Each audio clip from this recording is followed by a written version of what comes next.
বিপক্ষে, মানে ওনার চোখ ভরা খালি নারীদের দোষ দোষ দোষ। আমি খুব একটা ভালো নাই, কেন নাই জানেন? সম্পূর্ণ নারীদের বিরুদ্ধে আর কি। মায়ের কাছে পড়ছে ধরা কত পুরুষ ছাগল ভেড়া। মা ফাতেমা হলো জান্নাতের রমণীদের সর্দার। আপনার কাছে জানতে চাই, এই মা ফাতেমার পৃথিবীতে বিয়া হইছে মাওলা আলীর সাথে, হইছে না?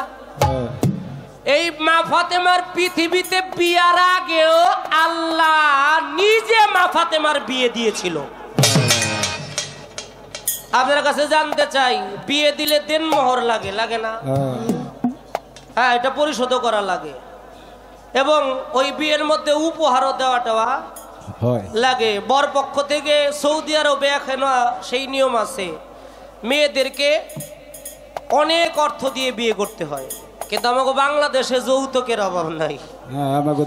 হ্যাঁ, অনেকে বানাইছে যৌতুকের পাঠা। এই পাঠা বানাইয়া 2, 4, 5 লাখ 10 লাখ টাকার বিনিময়ে পুরুষটারে বলি দিয়ে দেয় এই পাঠা বলির মতো। আমরা কি যৌতুকের পক্ষে আছি? কেউ না।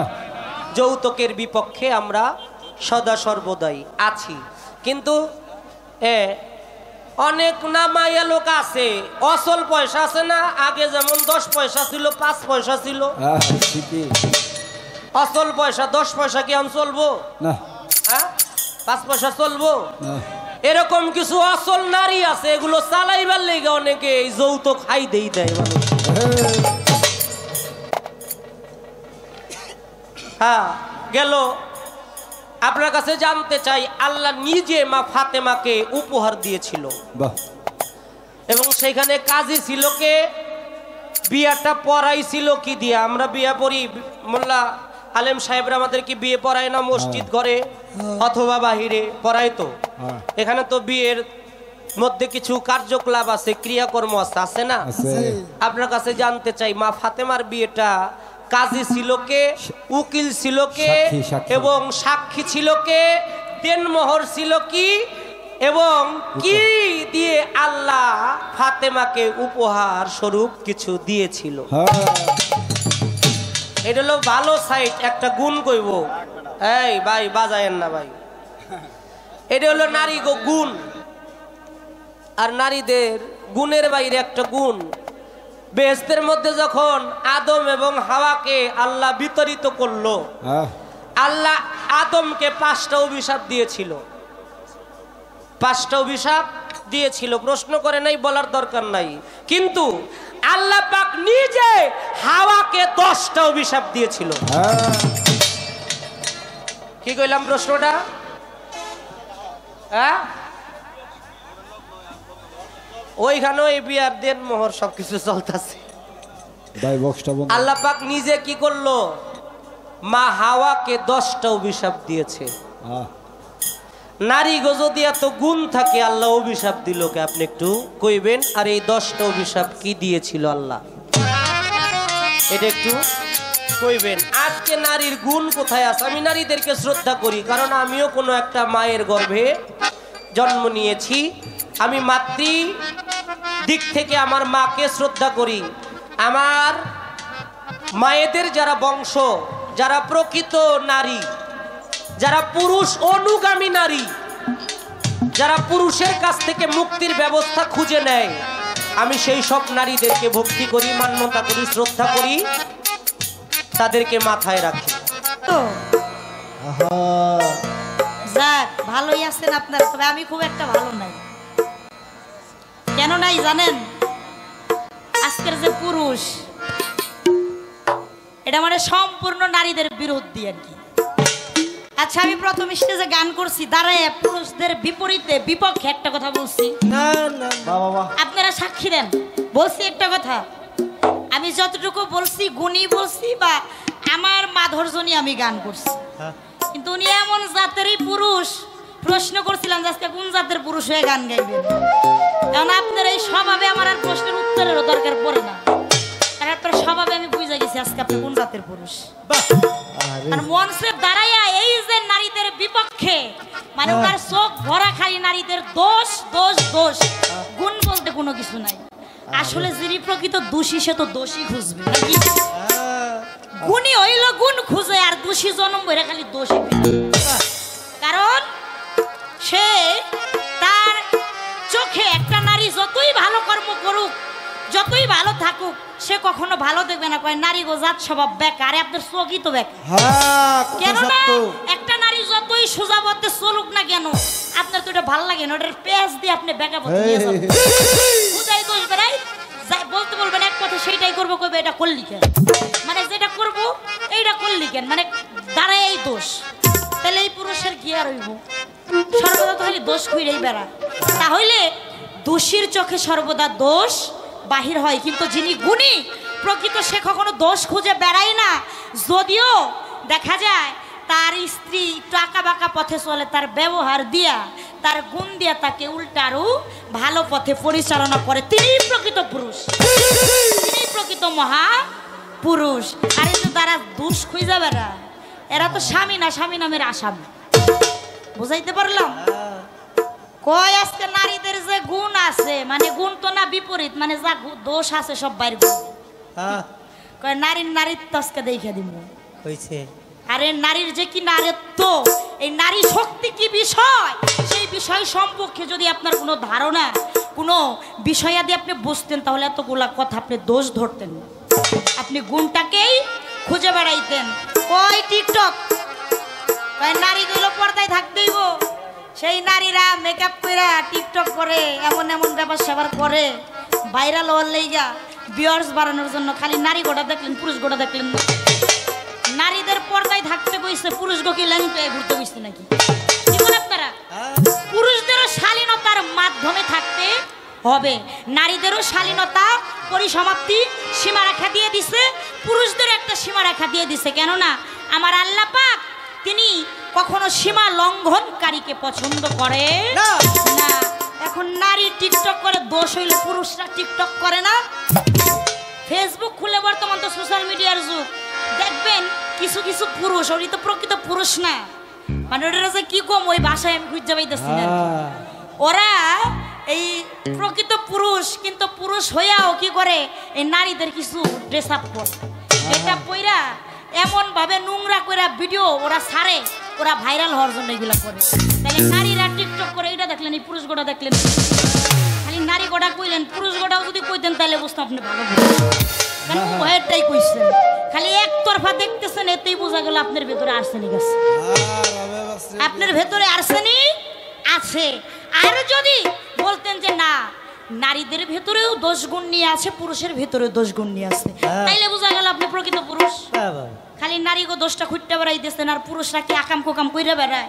ঘরের মধ্যে বউ থুয়া সুন্দর নারী থুয়া ঘরে তাকে মন বসে না হ্যাঁ মন খালি বাইরে উড়ু করে ওই যে এতগুলা দেখে ওই দিদির দিকে খালি লোভ যায় পুরুষ এই খবর কি আছে আপনার কাছে এইটি তো কইবেন না কইবেন কি এটা তো বেপরতা আলোর দোষ পর্দার ডানা তো যাক আমি এত কথা বলবো না অনেক কিছুই বলে গেছে পুরুষরা কত কষ্ট করে নারীরা ঘরের মধ্যে পাও ঝুলাই ঝুলাই খাওয়ায় আরে পুরুষটা বর্তমান কিছু পুরুষ নামের মানে কি আছে ঢেরস পুরুষ তো না দেখে কি ও বৌরে বিদেশ পাঠায় বৌরে বিদেশ পাঠাইয়া নিজে দেখা যায় বোর্ড টাকা দিয়ে একটা মোটর সাইকেল কিনবো কিনা মানে ড্রেস আপ গেট আপ কইরা মনে হয় না জানি কুটিপতির পুরো অথচ প্রকৃত খাই বোর কামাই বোর কামাই কইরা খাওয়াইবো সব সংসারের জন্য জীবনটা একবারে মানে তেজপাতা বানাই দিব তারপরে কিছু কইলে বউরে ধরে মানে মারধর শুরু করে অত্যাচার শুরু করে দিব এখন যিনি প্রকৃত নারী যত মারধর যত কিছু করুক একটা নারী কখনো চায় না যে স্বামীর ঘর ছেড়ে যাইতে শত অত্যাচার যন্ত্রণা সহ্য করে তবুও সংসার ঠিক রাখার জন্য বাচ্চা কাচ্চার মঙ্গলের জন্য ভবিষ্যৎ কামনা করে দেখা যায় ওই স্বামীর নামের আসামির ঘরেই পইরা থাকে তাহলে অত্যাচারী পুরুষদের কথা তো একটাবার কইলেন না কত নারীরা আছে গার্মেন্টসে চাকরি করতেছে কষ্ট করতেছে কামাই কইরা দেখা যায় ওই স্বামী নামের আসামি ওরে খাওয়াইতেছে তারপরেও মন পাই না দেখা যায় ওই নারীর উপরে আবার অত্যাচার শুরু করে দেয় এই গেলের খবর কয়দিন লইছেন গ্রামে ঢাকা শহরে যে বাসাবাড়ি প্রত্যেকটা ঘরে ঘরে যায় খবর লইন তো এই যে নারীরা অবলা নারী ওদের উপরে কি ধরনের অত্যাচারগুলি হয় তারপরেও ওরা সহ্য করে কেন যে স্বামীর দিকে তাকায় যে স্বামী যত খারাপ হোক তবে এক জীবনে বিয়ে কয়টা করা যায়। ওরা মাটির দিকে তাকায়া নিজেকে কন্ট্রোল করে দেখা যায় থাকতে চায়, ওই মাটির কামড়ে পড়ে থাকে। কেন? তাই বলে কি নারীদের আপনারা দুর্বল ভাবেন? নারীরা কখনো দুর্বল না, এটা ওদের ভদ্রতা, এটা ওদের শালীনতা। নারীরা যে নরম কোমল, সেই কোমল হৃদয়ের সেই ব্যবহার ওরা দেখায়। তবে হ্যাঁ, নারীরা সব সহ্য করে, সহ্য করতে করতে করতে করতে যখন অসহ্য হয়ে যায় তখন সে কাল ভোজঙ্গিনী রূপ দেখাইতে পারে। এই নারী সৃষ্টিকারী, নারী ধ্বংসকারী। তাই সাধু সাবধান, যা কিছু করেন খুব হিসাব। যদি একটু হিসাব হয়ে যায়, নারী যদি একবার রুষ্ট হয় পুরুষের প্রতি, তাহলে কিন্তু সব ধ্বংস একবার সেই পুরুষের এহকালও থাকবো না, পরকালও থাকবো না। তাই নারীদের এতটা অবহেলিত ভাবে ভাববেন না। নারীদের সম্মান দিবেন, আপনিও সম্মান পাবেন। সম্মান দিবেন না, একদিন, 2 দিন, 3 দিন, তারপরে কিন্তু নারী আর চুপ করে থাকবে। এটাই কিন্তু পৃথিবীর নিয়ম। নাকি ভুল বললাম আমি? তাই সর্বদা গুণটাই দেখার চেষ্টা করবেন, শুধু দোষটা ধরবেন না।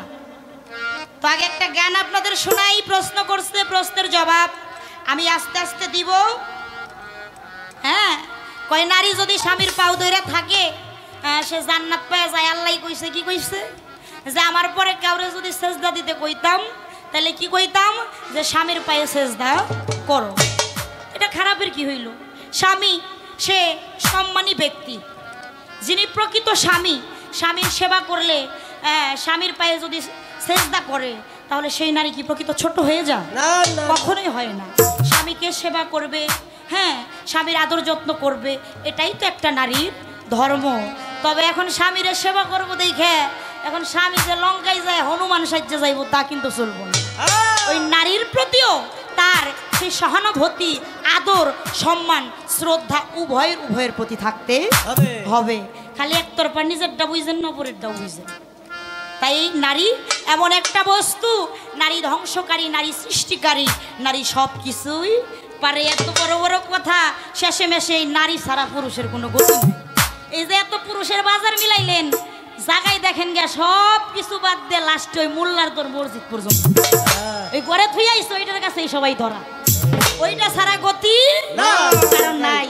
তাই এত বাহাদুরি করেন না, বাহাদুরি করে লাভ নাই। আগে ধর একটা গান করি। সাধক কি বলেছে? ওরে যা দেখিলে ঝইরা পড়ে, ওরে যা দেখিলে ঝইরা পড়ে, সিদ্ধি লোকে মাথার মনি মায়া ভজঙ্গিনী, আমি মায়া ভজঙ্গিনী। ওরে যা দেখিলে ঝইরা পড়ে,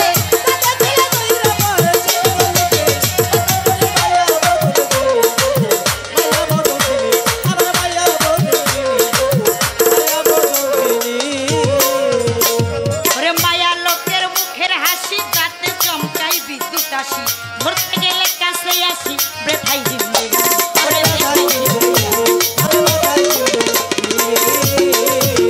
পুরুষ মায়া লোকের মুখের হাসি, ওরে দাঁতে চমকাই বিদ্যুৎ হাসি, ওরে ধরতে গেলে কাছে আসি, ব্রেথাই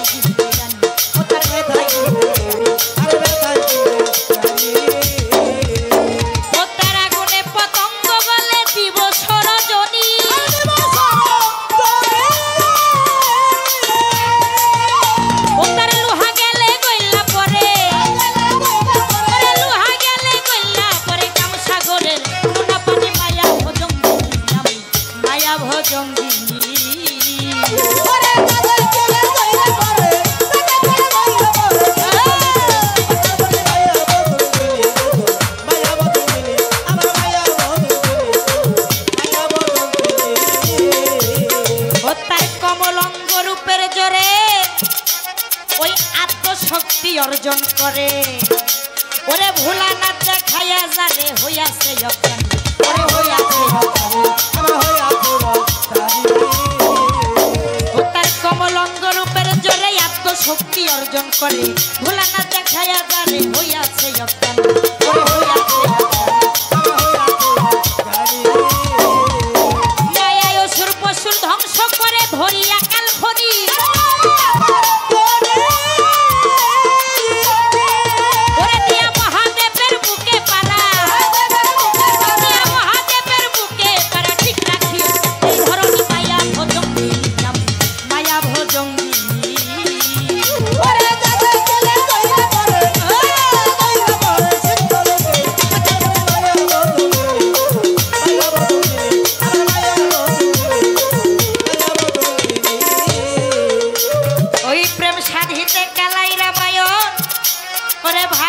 কি তাই দেখি ধারণ ওই শ্রীকৃষ্ণের শিশুরাতে বৎসরা ধারানি ওরে বৎসরা ধারানি ওরে বৎসরা ধারানি ওরে বৎসরা ধারানি ওই প্রেম সাধিতে কালাই নারায়ণ ওরে ভাগবত কি তাই দেখি কারণ ওরে শ্রীকৃষ্ণের শিশুরাতে বৎসরা ধারানি ওরে বৎসরা ধারানি ওরে বৎসরা ধারানি মায়া মরা বাঁচাইতে গিয়া মায়া সঙ্গ ছিনি ওরে তারে কইরাই অবহেলা ওরে তারে কইরাই অবহেলা শুকনি খাইছে নারদ মুনি মায়া ভোজন মায়া ভোজন তারে খেলে কইরা পরে তারে খেলে কইরা পরে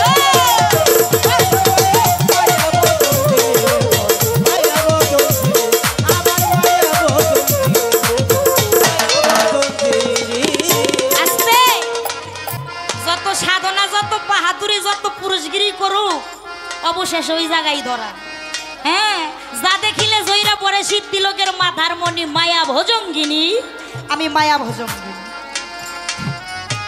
মায়া লোকের মুখের হাসি দাঁতে চমকাই বিদ্যুৎ আসি ধরতে গেলে কাছে আসি ব্রেধাই জিন্দেগানি আগুনে পতঙ্গ গলে দিব সরজনী লুহা গেলে গইলা পরে কাম সাগরের লুনা পানি তাই এত পুরুষগিরি করতেছেন হ্যাঁ অবশেষে এই নারীর কাছে আইসাই যত সাধু মনি ঋষি যত কিছু বলেন না কেন জায়গা মতো আইসা ধরা গেছে এই জায়গা ছাড়া কারো গতি নাই অনেক কথা বাহাদুরি কইরা গেছে কয় পুরুষ ছাড়া নারীদের পার হওয়ার কোনো উপায় নাই নারী ছাড়া পুরুষ কোনো গতি নাই সেটাই যদি থাকতো তাইলে আদমের পাশে হাওয়ার দরকার হইতো না কই আল্লাহ হইল জগৎ স্বামী মহাপুরুষ তাই না আমার দয়াল নবী তিনি মহাপুরুষ আদম তৈয়ার হইছে আবারে ছোট কইরা দেখলো যে তার 40,000 বছর পর ওই যে বাম পাজরের হাত নামক হার দ্বারা হাওয়ারে তৈরি করছে আদম রে তৈরি করছে আদম বেটকি মাইরা পইরা আছে আদমের কোনো মানে কোনো কিছুই নাই সে অচেতন সে যে একটা কিছু তার ভিতরে কোনো কিছু প্রকাশ নাই অচেতন হয়ে ভেটকি ধইরা পইরা আছে তখন আমার আল্লাহ ভাবে কিরে আমি এত সাত করে আদম বানাইলাম এদি ভেটকি ধরে পইরা রইছে অচেতন এর ভিতরে কোনো চেতনা শক্তি জাগ্রত হয় নাই তখন আমার আল্লাহ কি করলেন তিনি একটা কৌশল অবলম্বন করলেন আমার আল্লাহ সেদিন একটাই মায়া একটা নারী রূপ ধইরা উলঙ্গ হইয়া আদমের সামনে এসে দাঁড়াইছিল আদম তখন আর একা ঠিক থাকতে পারে নাই তার চৈতন্য জ্ঞান ফিরে আসে তখন সে দেখা যায় চেতনা শক্তি পায় তখন ওই যে উলঙ্গ যে নারীর ছবি দেখছিল তাকে জড়াইয়া ধরতে যায় তখন আল্লাহর ইয়ার বোঝার বাকি থাকে যে আদম রে চেতন করতে গেলে একটা নারী লাগবে একটা মায়া একটা নারী লাগবো সেই নারী কি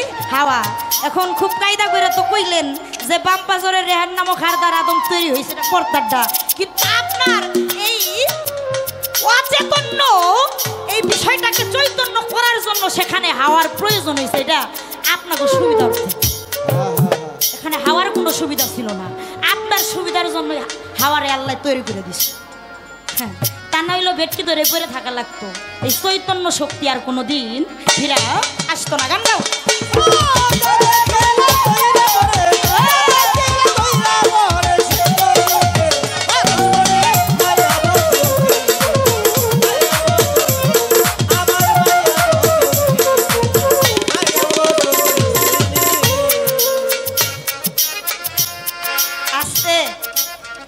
নারী এলো শয়তানের বাহক কয় আমি দলিল দিয়ে কইতাছি পাইলে আপনিও দলিল দিয়ে কই নারী হইল শয়তানের বাহক আপনারা এত ভালো মানুষ নারীর পাল্লাই পড়েন কে নারী যে শয়তানের বাহক এত ভালো মানুষ আপনারা পুরুষ এই নারীর পাল্লাই পড়েন কে লাগা নিজেরা কন্ট্রোল করে রাখতে পারেন না এই শক্তিটা তো নাই ওই শক্তিটা তো নাই জানতেছেন নারী শয়তানের বাহক এই নারী ছাড়া তো এক কাইক ফেলানোর গতিও নাই জান না শুনে ওই জায়গায় যাই তো মরেন এত ভালো পারেন তো এটা বাদ দিয়ে নিজের পুরুষগিরি বজায় রেখে অস্তিত্ব ঠিক রাখতে কোনো কাম হইব না সৃষ্টি বন্ধ হয়ে যায় সন্তান জন্ম দেই কত কষ্ট করে সন্তান লালন পালন করি মাথার মধ্যে বোঝা রাখে খালি খালাস করে দেয়। আর একটা মা একটা নারী 10 মাস 10 দিন গর্ভে রাইখা কত কষ্ট করে, 1 মাস হইতে না হইতে মাই কিছু খাইতে পারে না, মাই বমি করে ঢাইলা দেয়। সন্তান ধীরে ধীরে গর্ভে বড় হয়। মানুষ দুনিয়ায় চলে মাথা থাকে ঊর্ধ্বমুখী, পা থাকে নিম্নমুখী। আর মায়ের গর্ভে সন্তান উল্টা, পা থাকে ঊর্ধ্বমুখী, মাথা নিম্নমুখী। ক্ষুধার্ত মা খাবে, আর ওই সময় কি করে মায়ের গর্ভের থেকে এমন ভাবে লাথি মারে, লাথির আঘাত মারে কলিজায় যায় লাগে। তবু মা তো মাই হয়নি। 2 চোখ দিয়ে চোখের পানি দিয়ে বক্ষ ভিজাইয়া দেয়। তবু সত্য ব্যথা যন্ত্রণার মধ্যে দিয়ে মায়ে সুখ পায় যে আরে আমার সন্তান আর কয়দিন পর দুনিয়ায় আসবো, আমারে মা কইয়া ডাকবো, এটাই আমার শান্তি। আমি কষ্ট পাই তাতে আমার কোনো দুঃখ এই যে দেখেন কত নিঃস্বার্থ ভালোবাসা ত্যাগ। এই ত্যাগ কি একটা পুরুষ দ্বারা হইব? 1 সপ্তাহ পালতে পারবো না একটা বাচ্চা। আর মায়ের রক্ত মাংস খায়া দুনিয়ার ভেতরে আসে, কত পায়খানা প্রস্রাবে ভিজে, নিজে ভিজা জায়গায় থাইকা শুকনা জায়গায় সন্তান ডে রাখে, কত কষ্ট মায়া মহব্বত দিয়া লালন পালন করে বেড়ায়। এই শক্তি সবার দ্বারা হয় না। আপনারা মাথার থেকে খালি খালাস করে পাতলা হন। আর যত যন্ত্রণা যত কষ্ট সমস্ত কিছু একটা নারী পারে। তাই এই নারীর তুলনায় পৃথিবী আর কোনো কিছু দিয়ে সম্ভব হবে না।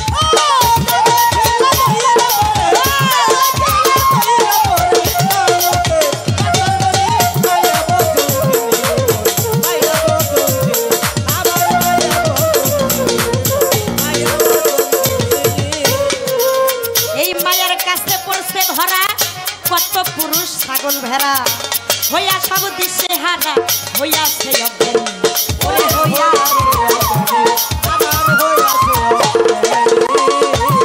এই মায়ের কাছে পড়ছে ধরা।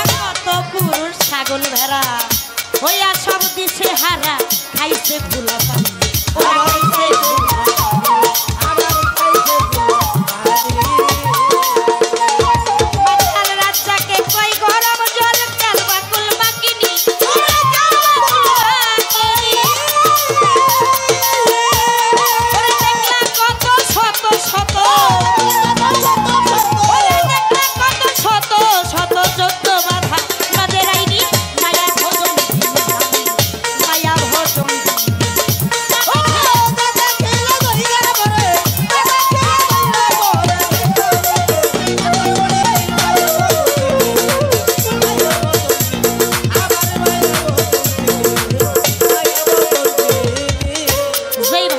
প্রশ্ন করে আমি ভুলি নাই, আমি আস্তে ধীরে তাহার কথার জবাব দিতে চাই। আমার কাছে প্রশ্ন করে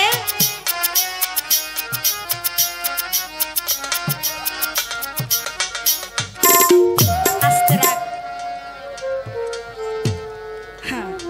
আমাকে আইনাল বইতে কইছিল কবার তো বাড়ি খালি টুপি কায়দার জন্য কই আজকে আমার দশাটার কি এরকম হয়েছে, কবার বাড়ি খালি টুপি কায়দার কি। তো যে এক প্রশ্ন করছে, কি প্রশ্ন? যে আল্লাহ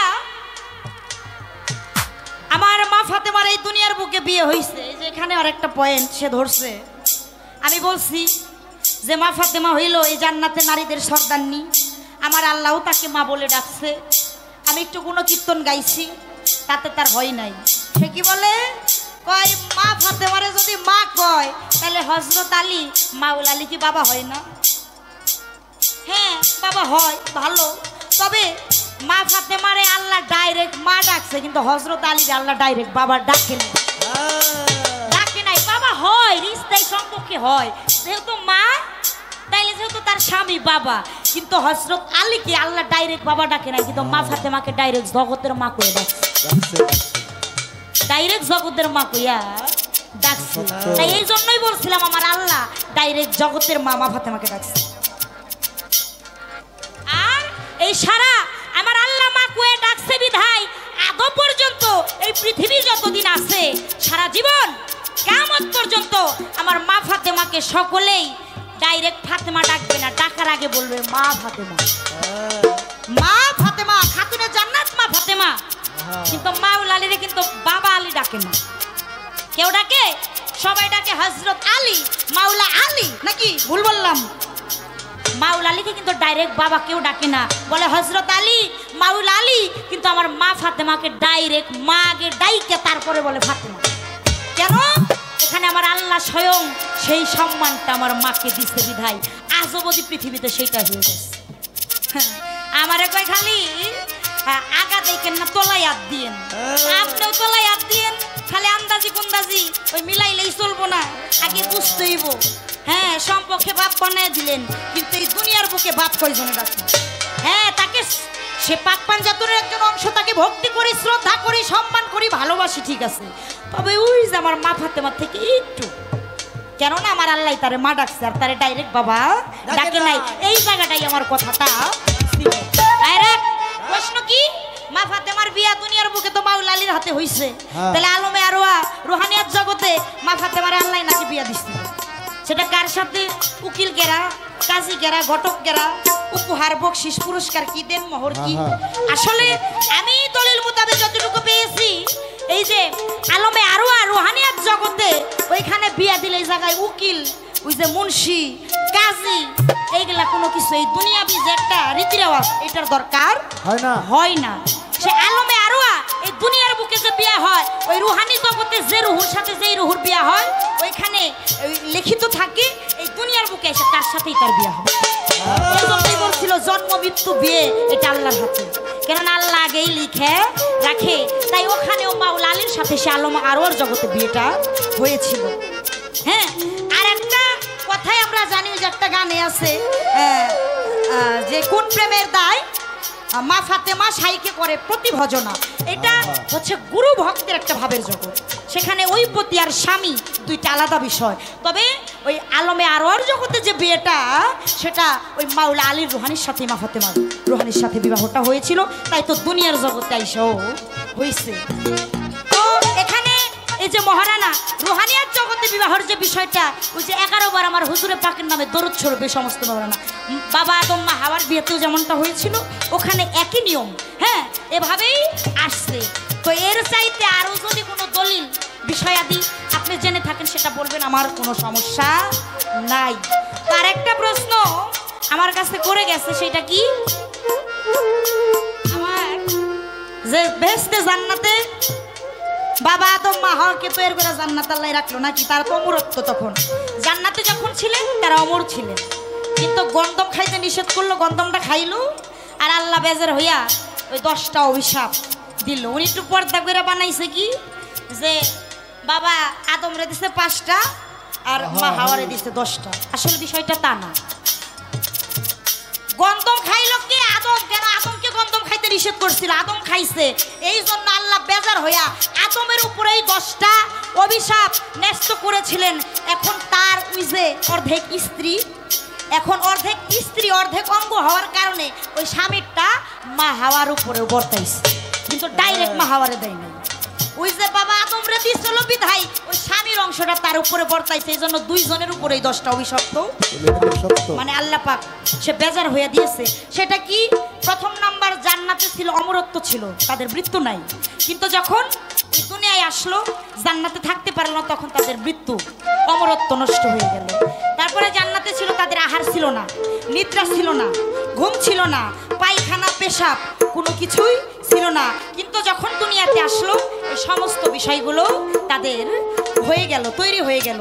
এইটাই একটা অভিশাপ স্বরূপ ন্যস্ত হয়েছে। এইটাই ছিল কেন? ওই যে আল্লাহর কথা অমান্য করেছিল এই বিষয়াদির কারণে। তবে এটা শুধু মা হাওয়ার উপরে একলা না, বাবা আদমের কারণে মা হাওয়ার উপরে এটা বর্তায় আসছে, অর্থাৎ উভয়ের উপরেই এই 10টা অভিশাপ, এই বিষয়বস্তুগুলো ন্যস্ত হয়েছে।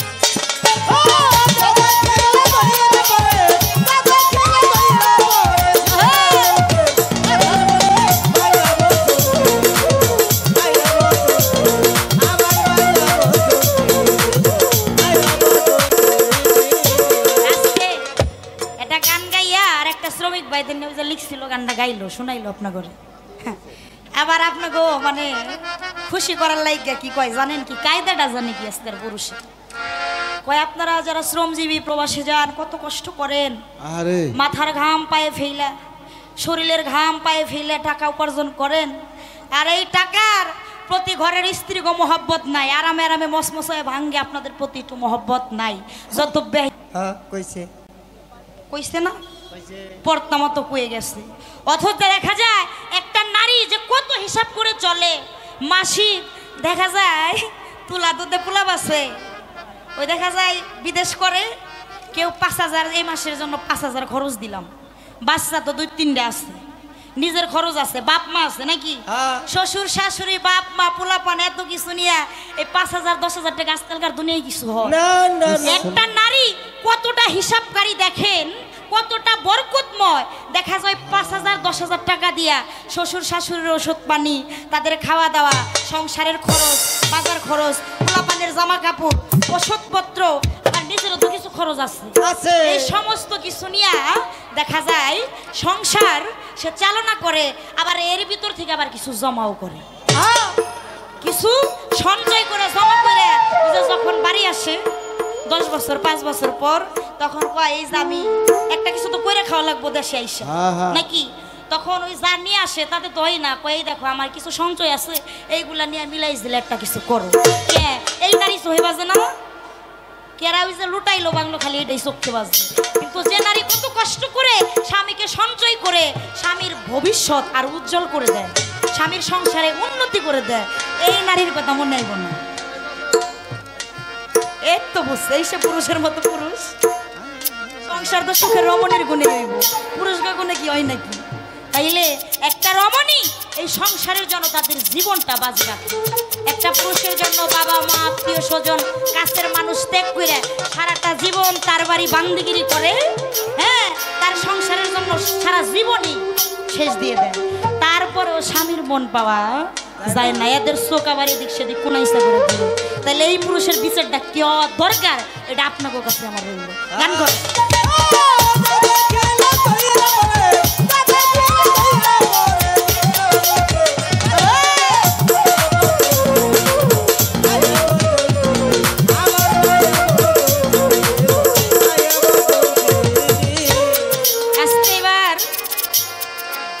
ছোট করে দুইটা কথা আমি রাখবো, আপনি বলবেন হ্যাঁ। এবার আমি বেশি প্রশ্ন করবো না, এক কথার প্রশ্ন করেন, একটা প্রশ্ন রাখবো, আপনি বলবেন। ছিল সে জাতে পুরুষ কিন্তু সারাটা জীবন সে নারী রূপ ধরে আছে,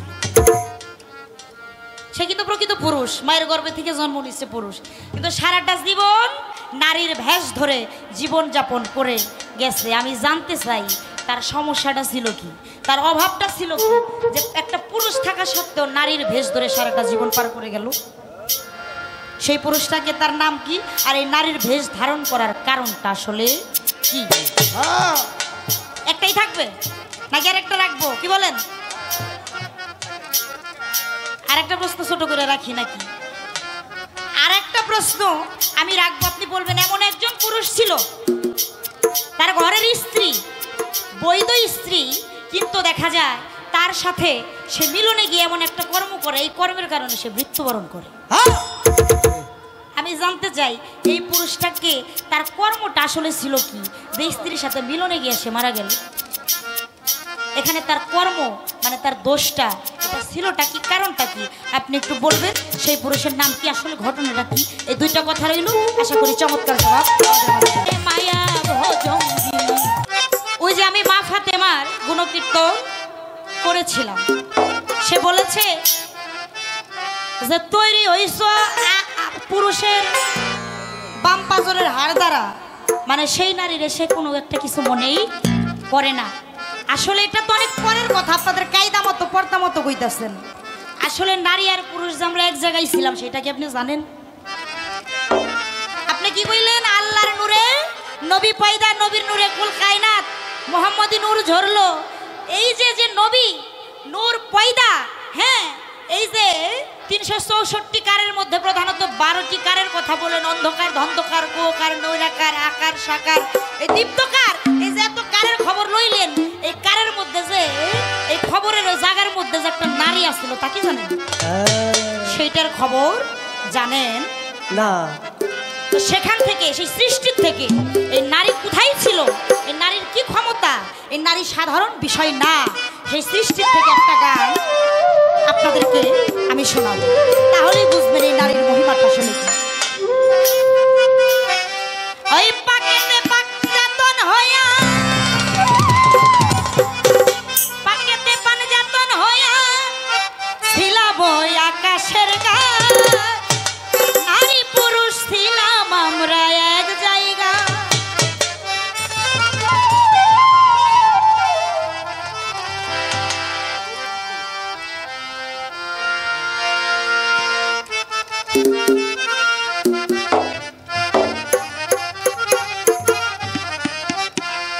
পাকেতে পানজাতন হইয়া ছিলাম ওই আকাশের গায়ে, নারী পুরুষ ছিলাম আমরা এক জায়গা, ওরে এক জায়গা, নারী পুরুষ ছিলাম আমরা এক জায়গা। পাকেতে পানজাতন হইয়া ছিলাম ওই আকাশের গায়ে, নারী পুরুষ ছিলাম আমরা এক জায়গা, এক জায়গা, নারী পুরুষ ছিলাম আমরা এক জায়গা।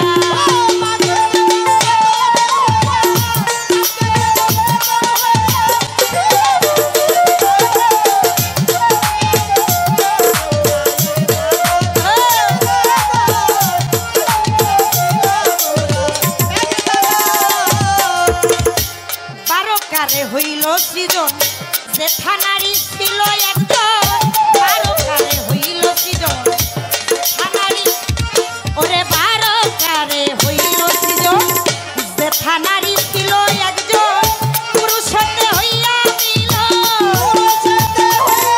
ওরে পুরুষেতে হইয়া মিলন, রূপ স্বরূপে ঝলক দেয়, নারী পুরুষ ছিলাম আমরা এক জায়গা, ওরে এক জায়গা, নারী পুরুষ ছিলাম আমরা এক জায়গা।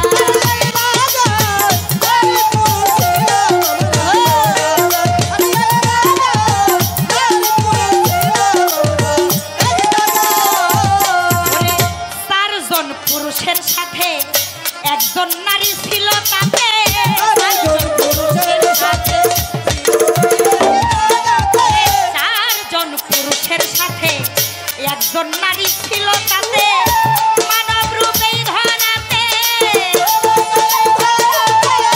মানব রূপেই ধরাতে প্রকাশিল লুকালয়, নারী পুরুষ ছিলাম আমরা এক জায়গা, এক জায়গা, নারী পুরুষ ছিলাম আমরা এক জায়গা।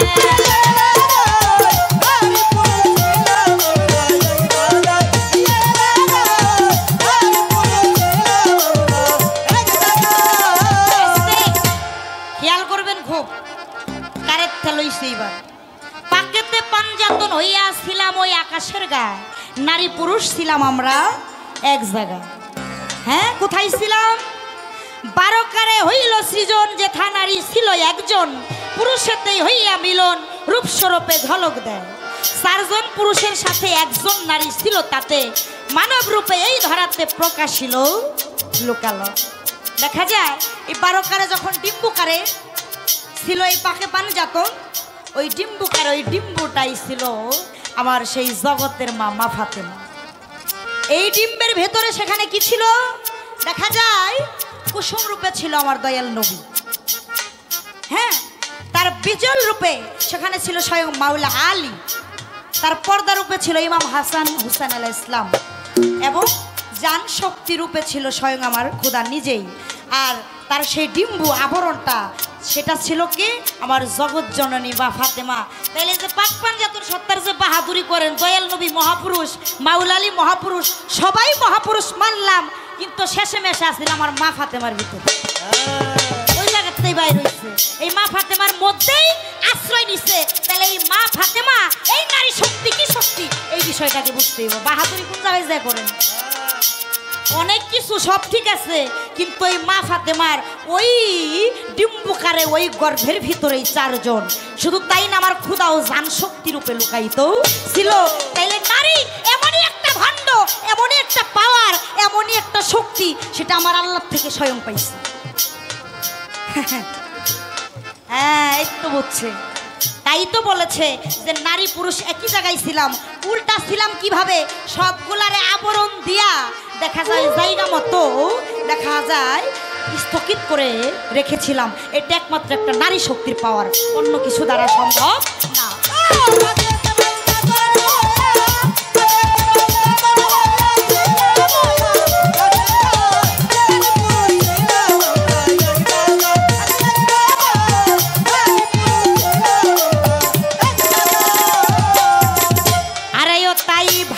হয় ভূমান্ড খেলা, নারী হয় আনন্দের মেলা।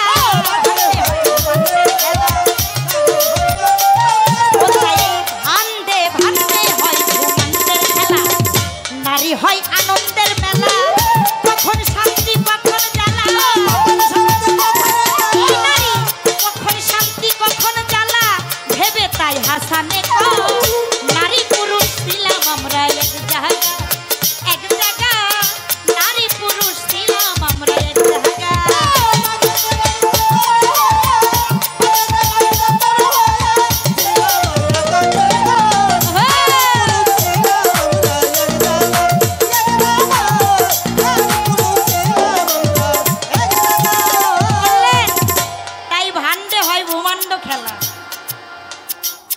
এই নারী হয় আনন্দের মেলা, ক্ষণে শান্তি কখন জ্বালা, তাই ভেবে হাসানে কয় এই নারী শান্তি আবার জ্বালা। এই জ্বালাটা কখন জ্বালা, এই জ্বালা যদি আগুন জ্বালান তাইলেই জ্বলবে, জ্বালাইলেই জ্বলবেন, এমন একটা পাওয়ার এটা। আর যদি জায়গা মতো সম্মান দিয়া আদব দিয়া থাকেন তাইলে দেখবেন এর চাইতে শান্তি, এর চাইতে জান্নাত আর কোনো কিছু নাই। এই নারী হইল নগদ জান্নাত, বাকির কোনো ধারে না। নগদ জান্নাতি শক্তি, নগদ জান্নাত যদি পাইতে চান তাইলে একটা নারী ছাড়া কোনো গতি নাই। তাই বলেছে এই জান্নাতি হয়ে থাকেন, জ্বালায় আগুন ধরায় না, ওই আগুন কেউ জ্বলবে না। ওরে ভান্ডে হয় ভূমান্ডে খেলা, নারী হয় আনন্দে